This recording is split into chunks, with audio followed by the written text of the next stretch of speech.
ಎಲ್ಲರಿಗೂ ನಮಸ್ಕಾರ. Welcome to Gunda's kitchen. ಇವತ್ತು ನಾನು ಹೂಕೋಸಿಂದ ಒಂದು ಗ್ರೇವಿ ಮಾಡೋಣ. ಅದು ಯಾವ ರೀತಿ ಅಂತ ನೋಡ್ಕೊಂಬರೋಣ.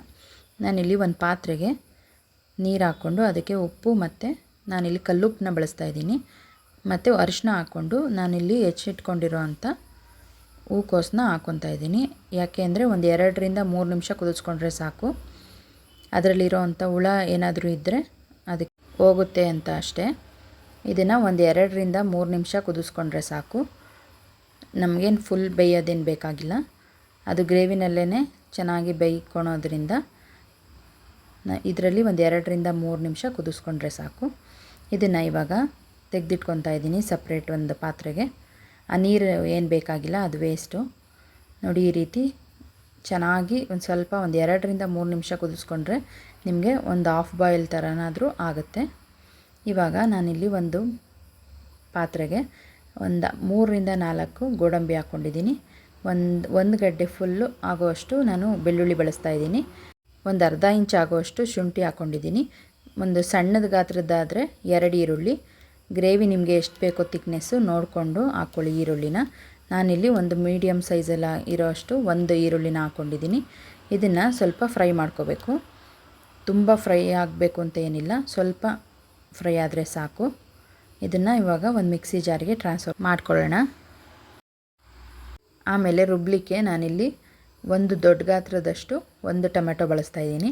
ಅದನ್ನು ಹಾಕ್ಕೊಂಡು ಸ್ವಲ್ಪ ನುಣ್ಣಗೆ ಪೇಸ್ಟ್ ಮಾಡ್ಕೋಬೇಕು.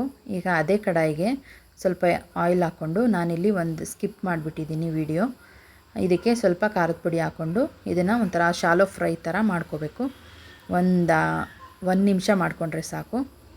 ಇದನ್ನು ಇವಾಗ ಎತ್ತಿಟ್ಕೋಬೇಕು. ಇವಾಗ ಒಂದು ಕಡಾಯಿಗೆ ಸ್ವಲ್ಪ ಎಣ್ಣೆ ಹಾಕ್ಕೊಂಡು ಅದಕ್ಕೆ ನಾನಿಲ್ಲಿ ಒಂದು ಅರ್ಧ ಇಂಚು ಚಕ್ಕೆ, ಒಂದು 3-4 ಲವಂಗ, 2 ಏಲಕ್ಕಿನ ಬಳಸ್ತಾ ಇದ್ದೀನಿ.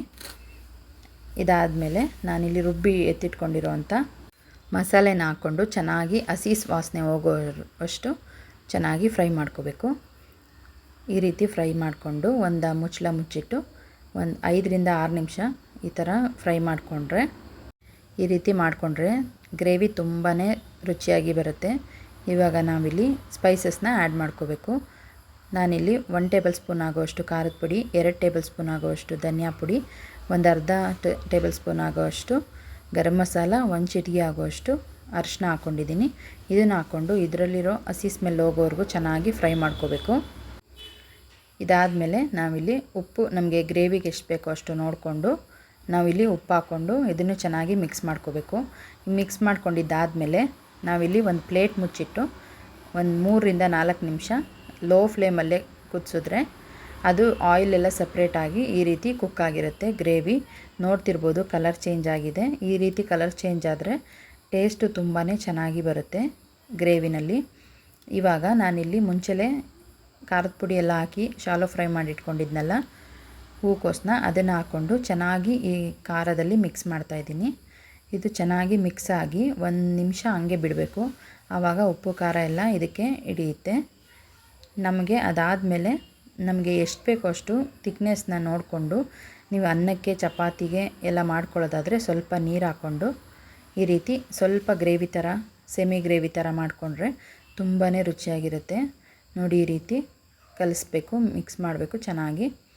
ನಿಮಗೆ ಎಷ್ಟು ಬೇಕೋ ಗ್ರೇವಿ ನೋಡಿಕೊಂಡು ನೀವು ಮಾಡ್ಕೋಬೋದು. ನಿಮಗೆ ಸ್ವಲ್ಪ ತೆಳುವಾಗಿರಬೇಕು ಅಂದರೆ ಸ್ವಲ್ಪ ನೀರು ಜಾಸ್ತಿ ಹಾಕ್ಕೊಳ್ಳಿ. ನಾನಿಲ್ಲಿ ಚಪಾತಿಗೆ ಮಾಡ್ತಿರೋದ್ರಿಂದ ಈ ಕನ್ಸಿಸ್ಟೆನ್ಸಿಲಿ ಮಾಡಿದ್ದೀನಿ. ಎಷ್ಟು ಟೇಸ್ಟ್ ಚೆನ್ನಾಗಿತ್ತು ಅಂದರೆ ತುಂಬಾ ಚೆನ್ನಾಗಿ